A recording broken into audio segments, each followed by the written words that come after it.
Comment fonctionne l'algorithme de Malte? Dans cette vidéo, les potes, on va voir ensemble comment apparaître en première position sur la plateforme de freelance Malte.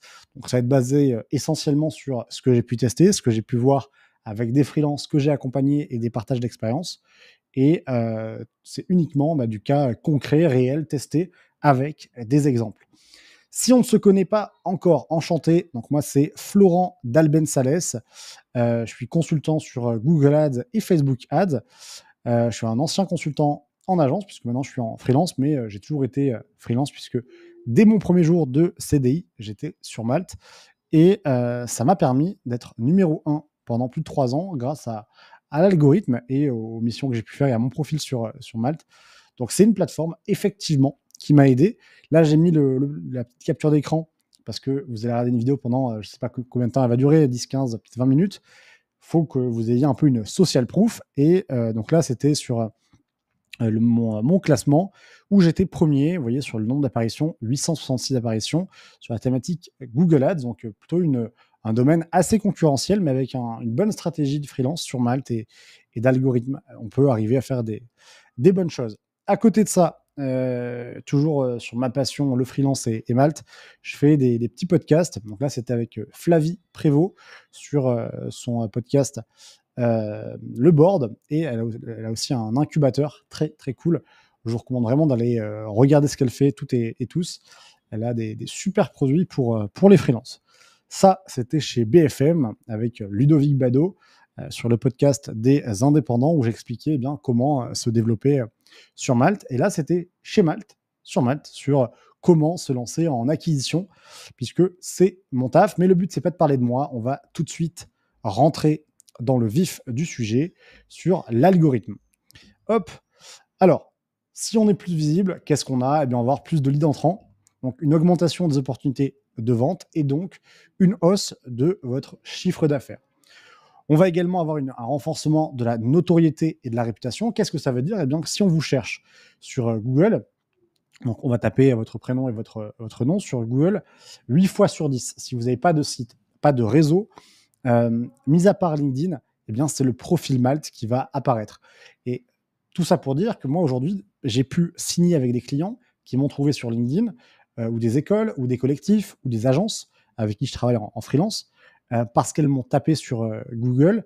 Mon profil Malte est apparu, elles ont vu les 160 missions, et potentiellement, ça les a un petit peu plus rassurées de bosser avec moi. Donc, c'est aussi quelque chose qu'on oublie, mais Malte, c'est intéressant sur la plateforme, mais aussi à l'extérieur, parce que c'est un petit peu comme un investissement, c'est du passif.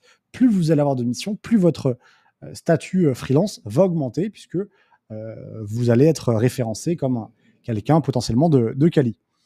Et vous allez aussi pouvoir, donc, possibilité d'atteindre de nouveaux publics, car plus d'apparitions. Qu'est-ce que ça veut dire? Eh bien, si vous êtes freelance, par exemple, sur Google Ads ou un SIA, mais que vous avez aussi une autre activité sur Facebook Ads, donc une activité qui est quand même liée, eh bien, si vous êtes bien positionné, vous allez pouvoir trouver des missions sur les deux domaines. Et moi, ça m'arrive assez régulièrement qu'on me contacte pour des missions sur Facebook Ads. Donc, ça permet aussi de diversifier un petit peu ses prestations et pas faire toujours la même chose, et surtout d'aller facturer d'autres domaines.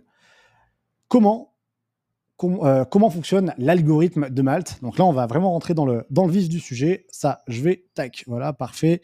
Donc non, c'est pas du hasard. J'ai fait à peu près plus de 500 coachings depuis 1 an sur Malte avec des freelances. Et tout ce que je peux vous dire, c'est que il y a rien, il y a personne qui est blacklisté, il y a personne qui est avantagé ou autre. C'est simplement des bonnes optimisations, un profil qui est attrayant aux yeux de l'algo, mais aussi aux yeux des humains, puisque effectivement, il faut penser algorithme, mais si vous venez spammer le profil Malte avec 100 000 fois développeur, l'algo va le voir et potentiellement, ça ne va pas forcément matcher. Et autre chose, si il y a mettez-vous à la place du client, s'il voit que votre profil est spammé de mots pour remonter en SEO, il va pas forcément, ça ne sera pas attrayant. Donc, le ratio, j'arrive sur votre profil, je vous contacte, il sera bas. Dans cette vidéo, je vais vous partager 3 points. 1, comment optimiser votre profil, comment avoir une bonne activité sur Malte, puisque c'est les 2 points ce que le Malte donne, en tout cas au niveau de l'algorithme. Donc, c'est qualité du profil, activité sur la plateforme et tout ce que j'ai pu observer en coachant et surtout en testant de mon côté, parce que oui, Malte, ça me permet d'en vivre de deux manières, avec le coaching des freelances, mais aussi avec les clients que je trouve sur la plateforme. Donc tout ce que je teste et tout ce qui fonctionne de mon côté en freelance, eh bien, je l'apprends justement ou je le donne aux freelances que j'accompagne. Donc, on va partir directement sur un profil complet. Alors, qu'est-ce que ça veut dire un profil complet?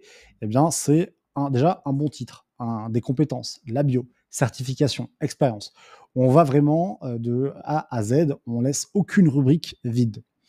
Qu'est-ce que c'est un bon titre? Bon, maximum 50 caractères. Après, attention, je ne vous recommande pas d'aller au max du max. Il faut mettre si c'est pertinent ou pas. Si vous jugez que 30 caractères, ça suffit, que c'est top, pas besoin d'aller beaucoup plus loin. Ajouter des emojis pour le rendre attrayant. Attention, si vous êtes sur un poste de directeur ou quelque chose assez haut, ça peut un petit peu dénoter. Donc, bien réfléchir avant de mettre des emojis. Moi, je sais que j'en mets parce que voilà, Google Ads, bon, ça peut être... Il y a un peu de créativité, etc. Design aussi, bon, vous pouvez. Sur des postes un peu de finance, bon, ça peut être limite. On pense bien à mettre le mot-clé principal dans le titre. On évite les termes trop génériques, par exemple couteau suisse du digital, je booste votre ROS, chef de projet marketing. Tout ça, ça ne va pas fonctionner, ou en tout cas, vous n'allez pas avoir un bon volume de recherche et même un taux de clic. Personne ne va venir sur votre profil cliquer. Vous pouvez ajouter des symboles, moi je vous recommande. Là, le petit slash tiré, le pipe qui est aussi intéressant. Et je vous ai sélectionné 5 titres pour vous en inspirer, pour vous montrer un petit peu moi ce que je trouve qui est intéressant. Après, attention, je n'ai pas la bonne parole. Je dis simplement que moi, voilà, ça m'a permis d'atteindre le badge Super Malteur, que ça m'a aidé. Mais il y a plein d'autres façons d'utiliser Malte. J'en croise tous les jours. Là, l'idée, en fait, c'est plus de vous partager mon expérience à moi. Donc ça, c'est mon titre que j'ai jamais changé depuis 3 ans. Petit éclair, voilà, bon, c'est sympa. Expert, il y en a qui aiment pas. Je sais que moi, je parlais avec un autre pote freelance qui mettait juste Google Ads parce que il veut vraiment ranker sur le mot et pas avoir d'autres mots un petit peu génériques qui rapportent rien. Donc, c'est à tester. Moi, j'aime bien parce que ça permet un peu d'avoir de parler de l'expertise. AdWords, pourquoi? Parce que il faut avoir en tête que sur Malte, c'est des chefs d'entreprise qui vont vous chercher et parfois ils ont le mot-clé un petit peu à l'ancienne. AdWords, ça s'appelait comme ça, Google Ads, il y a 5-10 ans. Donc, je l'ai gardé pour que les anciens, on va dire, qui viennent chercher, voient AdWords et cliquent dessus. D'ailleurs, vous voyez bien, regardez. AdWords, c'est quand même encore un petit peu cherché et je suis positionné 3e. Donc, c'est pour ça que je l'ai gardé. Donc, pensez bien aux anciens termes. Et ensuite, Facebook Ads, bon, voilà, là, je l'ai mis parce que je veux aussi ranker sur le social. Ensuite, on a développeur WordPress et WooCommerce SEO. Donc là, c'est un titre que j'aime bien. Voilà, il n'y a pas d'emoji, mais on reste sur quelque chose de pro. Développeur, on a le mot-clé. WordPress et WooCommerce pour bien ranker sur les deux thématiques. Donc là, il a fait un focus. /SEO. Qu'est-ce que ça veut dire? C'est que là, effectivement, il peut ranker un petit peu sur du SEO. C'est pas très grave. Par contre, quand on va le voir, quand on va venir le chercher sur du développement WordPress ou WooCommerce, ce que ça va indiquer, c'est que, OK, je peux faire ton site WordPress ou ton site e-commerce sur WooCommerce. Par contre, je pourrais aussi te l'optimiser sur du SEO. Donc, c'est intéressant aussi de le mettre en avant. Ça fait un peu la double compétence. Je te crée ton site et je te fais ton référencement. UX, UI designer, petite sirène. Ça, voilà, ça permet un petit peu de se différencier. On a les mots-clés, très bien. Deuxième mot-clé, product designer, plus le côté outil qui, j'imagine, elle doit travailler à fond dessus, ou en tout cas, elle fait ses prestations sur cet outil. Là, c'est un titre aussi qui est assez intéressant. On a consultant SEO expert 8 ans. Attention à expert, pourquoi pas. Moi, ce que j'ai bien aimé avec ça, c'est qu'on a uniquement un focus. Ça peut être aussi une prise de risque, mais c'est qu'on a un focus uniquement sur le SEO avec... On a utilisé le reste des caractères pour mettre en avant le côté expérience. Donc ça, c'est plutôt quelque chose qui est intéressant. Après, attention, on pourrait potentiellement rajouter d'autres mots comme le champ lexical, netlinking, etc., etc. Liés évidemment au SEO. Ici, on va avoir Expert, Power BI et Excel. Donc là, on a les deux outils. Et pourquoi j'aime bien ce titre? Parce qu'on parle à la fois du poste, donc Expert Power BI, Expert Excel. On a aussi le côté outils, Power BI et Excel, mais on a surtout la thématique, le poste avec Data Analyst BI. Donc, en fait, ce que ça veut dire, c'est que si la personne n'apparaît pas sur Expert Power BI, elle pourra apparaître sur Data Analyst quand quelqu'un va taper ce mot-clé. Par contre, attention, parce que c'est vrai que quand quelqu'un va venir par ce mot-clé, Data Analyst, l'entreprise peut chercher un Data Analyst qui est hyper complet avec du SQL, du Machine Learning, enfin, toute la stack data. Donc, ça peut potentiellement être à double tranchant si elle ne fait pas certaines compétences. Après, j'imagine que si elle a gardé, c'est que ça doit bien fonctionner. Donc ça, c'est pour les titres. Donc, on évite les termes trop génériques, du mot-clé, on peut ajouter aussi du gras, des majuscules en début de chaque mot. On met bien si pertinent, le maximum de caractères. Et normalement, ça suffit. Hop. Ensuite, on va parler des compétences. Donc, il faut en mettre 7 minimum. Pas trop, parce que sinon, risque d'apparaître sur des requêtes non pertinentes. Pensez outils, poste et champ lexical. Qu'est-ce que ça veut dire? Donc, vous voyez, les compétences, c'est ça. C'est ce petit bloc que vous avez en dessous de votre photo. Compétences clés, c'est les compétences que vous voulez mettre en avant en priorité. Donc, c'est un petit peu vos favoris sur ce sur quoi vous allez travailler principalement. Donc, moi, j'ai essayé de... Ce que j'ai vu qui fonctionnait bien, en tout cas sur les autres compétences, vous voyez, j'en ai mis 24. Je n'ai pas voulu aller beaucoup plus haut. D'ailleurs, vous allez voir, aujourd'hui, on est en juin 2024. Quand vous allez au-delà de 29 compétences, ce qui va se passer, c'est que vous allez avoir un message de Malte qui va vous dire attention, quand vous allez dépasser, c'est OK, mais faites attention d'avoir uniquement des compétences pertinentes. Donc, pas trop en mettre. Moi, ce que j'aime bien penser, c'est outils. Donc, AdWords, par exemple, ou Facebook Ads, post. Donc, ça aurait pu être expert Google Ads, le poste que j'occupe, et champ lexical, traffic management, formation, acquisition de trafic, pour vraiment aller cibler, pas être uniquement trop niché, mais quand même avoir un focus sur ma thématique avec différents axes. L'outil, Google Ads, le poste, expert Google Ads, champ lexical, génération de trafic, acquisition de trafic, traffic management, etc., etc. Hop. Ensuite, il faut une bonne bio, donc 2000 caractères, hop, avec le S c'est mieux, maximum, du gras, une structure comme une landing page, pourquoi vous, qu'est-ce que vous faites, avec qui vous l'avez déjà fait, est-ce que vous êtes le bon freelance pour travailler sur cette mission, qu'est-ce que vous proposez, comment, appel à l'action. C'est vraiment une landing page. Less is more. Pourquoi je dis ça? Parce que sur tous les freelances que j'ai pu accompagner, ce que je remarque, le point qui va détériorer un profil, c'est de vouloir trop en faire. C'est-à-dire qu'il y a des freelances qui sont certainement très bons, mais ils veulent absolument montrer leur valeur et ils vont dire, voilà, je réponds 7 jours sur 7, 24/24, accompagnement gratuit pendant un mois. Et en fait, sur Malte, quand vous allez mettre ça, ou même d'ailleurs partout, hein, c'est pas forcément que sur Malte, mais ça peut faire penser un peu j'ai pas confiance dans mes services, je vais trop en donner. Donc ça, c'est quelque chose il vaut mieux rester sobre, expliquer ce que vous faites, avec qui vous l'avez déjà fait, les performances que vous avez eues, des avis, les outils que vous utilisez, s'il y a un process qui est un petit peu différent, plutôt que de trop en mettre et d'avoir quelque chose ça fait pavé, enfin, en tout cas, ça sera pas positif. Ajouter un petit peu des emojis, des chiffres, ça c'est intéressant, plus de 500 clients accompagnés, etc., etc. De la social proof, donc là j'ai mis les références. Et moi, il y a un truc que j'aime bien me poser comme question, c'est est-ce que vous recruteriez un profil comme le vôtre? Hop, je vais mettre ici un profil,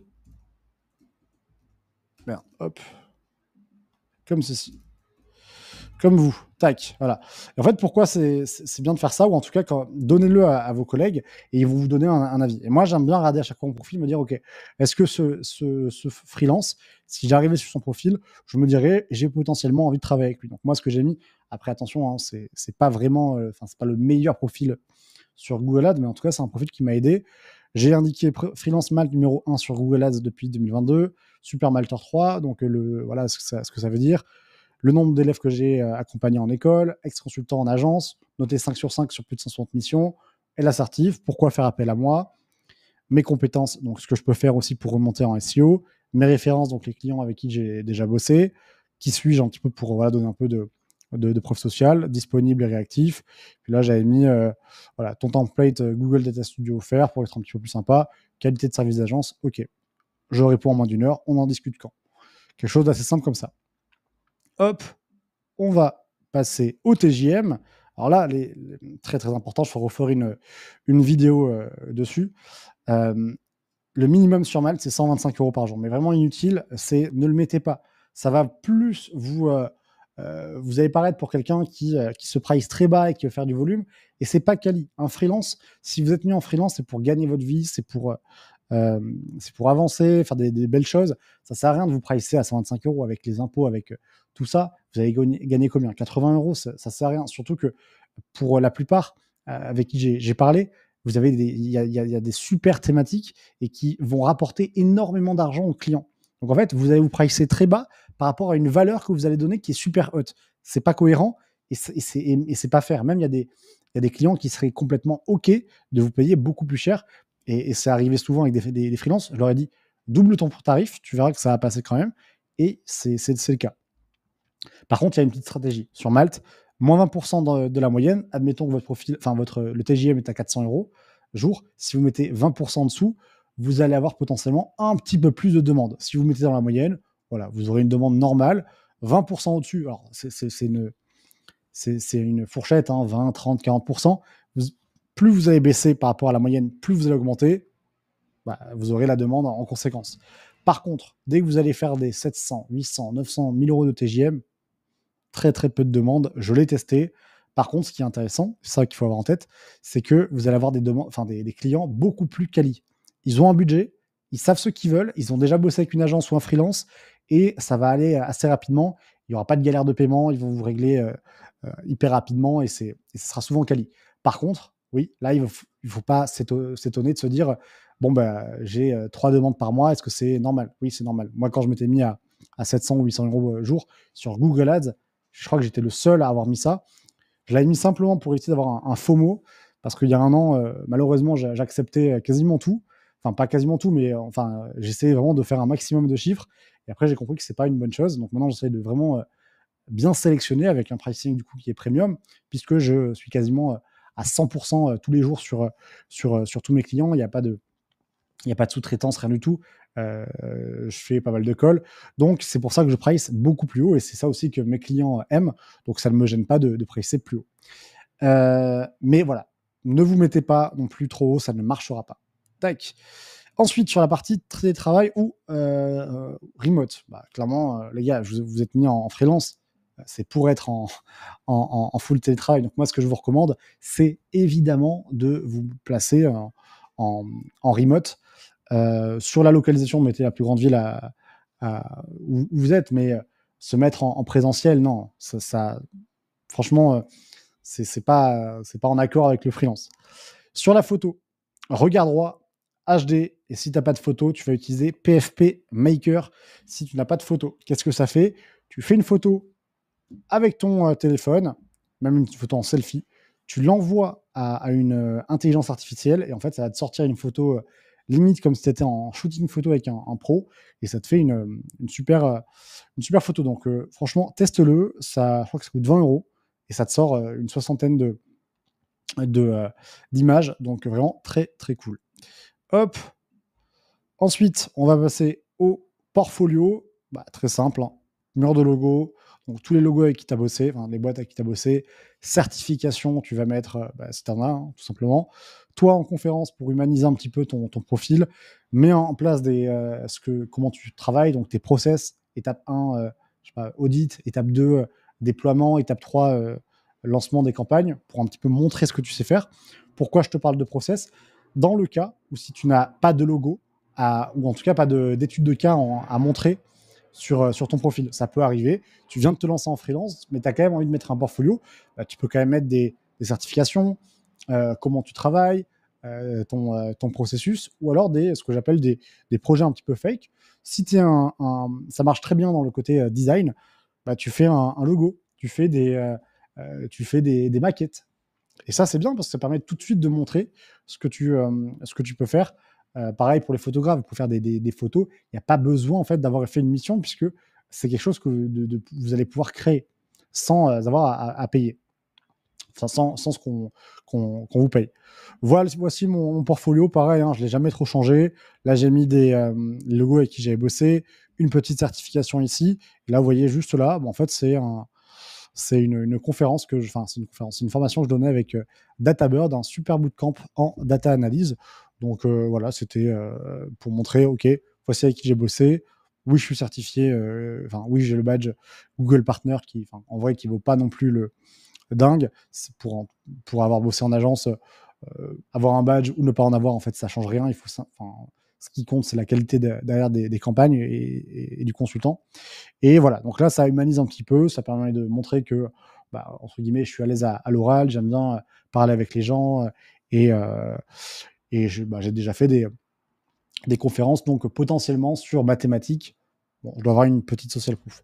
Donc voilà, c'est aussi surtout pour me démarquer, parce que vous allez voir sur beaucoup de thématiques, tout le monde a à peu près les mêmes certifs, tout le monde a les mêmes outils, et c'est ça qui va être game changer sur Malte, c'est beaucoup de freelance essayent de trop en mettre. Ce que je disais, c'est il ne faut pas trop en mettre, il faut essayer de voir ce qui vous différencie de la concurrence. Donc, qu'est-ce que vous avez fait, qu'est-ce que vous avez fait en projet perso, les clients que vous avez bossé en CDI, si vous avez un blog, si vous avez des compétences un petit peu plus techniques que la moyenne, c'est vraiment ça qui va faire qu'on va vous choisir.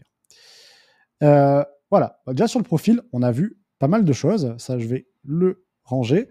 Ensuite, sur ce qui va vous permettre de bien apparaître, c'est le nombre de missions, hein. Plus vous en avez, évidemment, plus l'algorithme va vous mettre en avant. Le nombre d'avis, pareil, très très important. D'ailleurs, il faut vraiment penser à chaque fois à vos clients à indiquer, ouais, donne-moi un avis à la fin. Évidemment, il faut moi, j'ai un petit message. Hello, notre mission touche bientôt à sa fin. J'ai été ravi de pouvoir t'accompagner sur ce projet. Pour m'aider dans mon aventure freelance, peux-tu laisser un avis sur. Si tu as aimé l'accompagnement, peux-tu laisser un avis? Voilà, quelque chose d'assez simple. Et il faut bien le rappeler parce que j'ai beaucoup de pareils de freelance qui me disent ouais, je suis déçu, j'ai fait une bonne mission et il m'a pas laissé d'avis. Ouais, mais en fait, 50% du temps, les clients, ils vont oublier, ou alors ils savent même pas que vous pouvez laisser un avis. Parce que pour eux, une fois qu'ils ont payé, ça s'arrête là. Et non, il faut revenir sur la plateforme, mettre les étoiles, mettre l'avis. Petit tips, envoyez-leur un template d'avis, un template avec les adjectifs. Moi, j'ai un template où je mets. D'ailleurs, dites-le moi en commentaire si vous voulez tous les templates. Ça peut être intéressant, je referai une vidéo dessus. Je mets, voilà, qu'est-ce que tu as aimé, la rapidité, le côté technique, les performances, la disponibilité, pour vraiment en fait qu'il ait un peu une idée de qu'est-ce qu'il va écrire dans l'avis. Très important aussi dans l'avis, mais demandez-lui qu'il mette le mot-clé principal. Parce que s'il indique Florent a travaillé, c'était super, merci beaucoup, on ne sait pas si je suis développeur, on ne sait pas si je fais du SEO, du graphisme, on n'en a aucune idée. Donc vraiment, indiquez bien aux clients, ajoute les mots-clés principaux ou le champ lexical. Note moyenne de tes missions, évidemment, si tu as 1 sur 5 à chaque fois, l'algo ne va pas te référencer. Catégorie de freelance, donc indique bien si tu es, je sais pas moi, média buyer, etc. Bon, ça, en général, c'est pas très compliqué. Nombre de recommandations, ça coûte rien et c'est gratuit, donc tu peux demander à une dizaine d'anciens clients de t'en mettre. Tu n'as pas besoin de passer par des missions. Évidemment, ça aura moins de valeur qu'un avis, mais c'est toujours intéressant. Et surtout, ça te donne des points. Ensuite, tu as au niveau du profil, mais ça on le verra dans l'activité, le nombre de messages que tu as reçus versus le nombre de messages que tu as réalisés. C'est-à-dire qu'il y a un ratio qui va dire, OK, tu as reçu 10 messages, si tu as fait, je sais pas, 5 missions, ça veut dire que tu as un taux de closing de 50%, donc c'est un bon ratio. Évidemment, tu as du SEO sur ton profil, sur les top positions, donc tu vois, c'est ce que je te montrais à ce niveau-là. Il faut bien regarder sur quoi tu apparais, virer ce qui n'est pas intéressant, tu vois, potentiellement, là, ça allait, c'était OK, mais parfois, en fait, ce qui va se passer, tu vois, c'est que si je prends mon profil, tu vois, il va y avoir, allez, je sais pas, agence. Voilà, agence data, par exemple, tu vois, là, il y a Google Data Studio, j'ai agence ici, potentiellement, je peux remonter sur agence data. Bon, je dis un exemple un petit peu rapide, mais là, je vais me dire, OK, est-ce que je ne ferais pas mieux d'enlever agence et data? Parce que moi, je vais absolument remonter sur le SIA. Le nombre de certifications, évidemment, et le nombre d'expériences, ça va aussi avoir un impact sur ton profil. Bon, là, je pense qu'on a fait le tour entre la bio, l'émission, la photo, portfolio, recommandations, TJM. Je pense qu'on est OK. Et maintenant, on va passer sur l'activité. Et ça, c'est un point que beaucoup de freelances oublient. Et d'ailleurs, si ça, tout ce que je vous ai partagé maintenant vous aide, n'hésitez pas à vous abonner, à lâcher un petit like. Ça m'aide énormément. Là, on va passer la barre des 1300 abonnés. C'est vraiment super. Ça fait très plaisir. Alors, l'activité sur Malte, les potes. Tous les jours, hein, actualisez votre dispo. Hein, ça, il n'y a pas de sujet. Je vois beaucoup de freelances qui me disent ouais, mais j'ai pas eu de mission. Ok, est-ce que tu as bien mis à jour ta dispo? Non, bon, ben voilà, fais-le. Ne pas bypasser Malte, surtout pas. Hein, quand vous avez un client qui vient vous voir, dites-lui ok, on fait la mission sur Malte. Si vous dites ouais, mais il y a les pourcentages, oui, mais il y a les pourcentages, mais grâce à ça, il a pu trouver un freelance comme toi. Avoir accès à une base de données de freelance de 10 000 freelances où il a pu choisir le meilleur. Tout est sécurisé, tout l'administratif est automatisé en un clic. Donc c'est normal en fait. Répondez rapidement, déclinez rapidement. Si la mission ne vous intéresse pas, il faut simplement l'indiquer et pas laisser en tout cas le message, parce qu'il y a un taux de réponse, un temps de réponse aussi qui est affiché sur votre profil. Dernière mise à jour de votre profil, si vous le mettez à jour tous les jours, alors après, il ne faut pas non plus en abuser, mais il y a un point qui est la dernière image de votre profil. Donc, si vous l'avez optimisé il y a 6 mois, c'est peut-être le moment de faire un tour sur le profil. Ce que je disais, pourcentage de messages versus devis, donc le nombre de messages que vous avez reçus versus le nombre de devis que vous avez envoyés, ça montre un bon ratio. Est-ce que vous avez un taux de conversion qui est OK? Et surtout, la disponibilité. Je vois beaucoup de freelances dire ouais, je suis disponible en soir et en semaine, le soir et le week-end. Moi, en vrai, je recommanderais quand même de mettre 7 jours sur 7 parce que quand si entre guillemets vous avez moi c'est ma technique, c'est ce que j'ai fait au début. Je me suis mis full time, même si j'étais en CDI, pour que l'algo me référence bien. Et une fois que je trouvais la mission, là je me mettais soit indisponible, mais j'essayais pas de me faire partir avec entre guillemets une épine dans le pied parce que il y a d'autres freelances qui allaient mettre full time. Donc moi je recommande plutôt quand même de mettre full time plutôt que le soir et le week-end. Et maintenant, on va parler à ce que j'ai observé. Alors ça, c'est évidemment mot-clé dans les avis. J'ai vu qu'une fois que les clients mettaient le Google Ads, SIA dans les avis qu'ils me laissaient, ça me donnait beaucoup plus de points en SEO. Surtout, évidemment, le chiffre d'affaires. Hein. Plus vous faites de chiffres, rentrée d'argent sur le compte, Malte aussi, c'est une entreprise, hein, donc il faut qu'ils vivent. Ils prennent une commission sur vous et c'est logique. Donc il faut pas bypasser, mais surtout faire du chiffre. Devenir super malteur. Alors attention, ça n'a pas d'impact sur l'algorithme, mais ce qui est super intéressant, c'est que quand les freelances, enfin les clients, pardon, vont venir sur la plateforme et qui vont filtrer sur super malteur, vous allez apparaître. Donc ça a un impact quand même parce que quand on va vous filtrer sur super malteur, c'est uniquement les freelances qui sont badgés, certifiés par Malte, qui vont apparaître. Donc je vous recommande quand même de passer ces badges. Il va falloir faire du chiffre, mais c'est dès que vous avez un bon roulement, que vous avez compris comment closer, il n'y a pas de sujet. Faites du Malte Open. Malte Open, qu'est-ce que c'est? Vous avez un client à l'extérieur, facturez-le sur Malte. Ça va vous faire une mission. Il va pouvoir vous laisser un avis et vous allez avoir des frais de commission qui seront réduits à 2%. Donc ça, c'est intéressant. Un autre point, concentrez-vous sur une seule niche. Je vois beaucoup de freelances qui se posent des questions de pourquoi j'ai pas de mission. Et quand je vais sur leur profil, il y a marqué quoi? Développeur, graphiste, et je fais aussi des logos. Aucun client va venir chez vous. Et même s'ils viennent chez vous, ça va pas donner envie de travailler avec votre profil parce que vous faites 3 thématiques qui sont différentes. Et surtout, ça c'est un point qui est important, sur l'algorithme, quand vous allez apparaître sur le développement, sur le SEO, sur le logo, vous allez être à chaque fois au niveau moyen parce que vous ne pourrez pas taper le haut parce que vous êtes sur 3 grosses thématiques et votre profil ne pourra pas être dans le top. Donc, ça ne marchera pas. Donc, essayez vraiment de faire un focus sur une seule niche. Et l'autre point, enfin, les deux, pour moi, qui ont le plus d'impact, c'est supprimer les mots-clés non pertinents. Je vois beaucoup de parfois de compétences sur un profil, c'est intéressant, vous allez apparaître, mais est-ce que vous allez apparaître sur des bons, mots-clés qui du coup vont donner des clients intéressants ou pertinents par rapport à votre thématique? C'est la question. Donc moi, j'essaie tout de suite de regarder les mots-clés sur lesquels j'apparais, et de les supprimer sur mon profil ou en tout cas de les faire disparaître. Et le dernier point, moi, qui m'a vraiment, vraiment aidé sur Malte, c'est faire de la récurrence avec un même client, de faire beaucoup de missions, 6, 7, 8, 9, parfois même de bosser pendant 1 an, 2 ans. Et en fait, Malte, ça, ils aiment parce qu'ils voient justement que potentiellement le client travaille avec vous depuis longtemps. Donc, il y a c'est du bon travail qui, entre guillemets, qui est fait. Donc, ils vont plus vous mettre en avant. Et surtout, au bout de 6 mois, vous allez avoir pareil des frais de commission réduits normalement à 5%, je crois. Donc c'est aussi pour vous avantager. Et je pense qu'on a fait le tour. Donc portfolio, la bio, je pense qu'on a fait complètement le tour sur comment fonctionne l'algorithme Malte. Bon, c'est une vidéo qui aura pris un petit peu de temps. Là, je vois plus de 30 minutes, mais je tenais vraiment à la faire parce que on pose souvent la question voilà, comment tu as pu apparaître dans les premières positions. J'ai pris le temps de faire une vidéo assez explicative et de vous montrer un peu, moi, l'envers du décor sur ce sur quoi je me suis basé et ce sur quoi j'ai pu voir avec des freelances que j'ai accompagnés.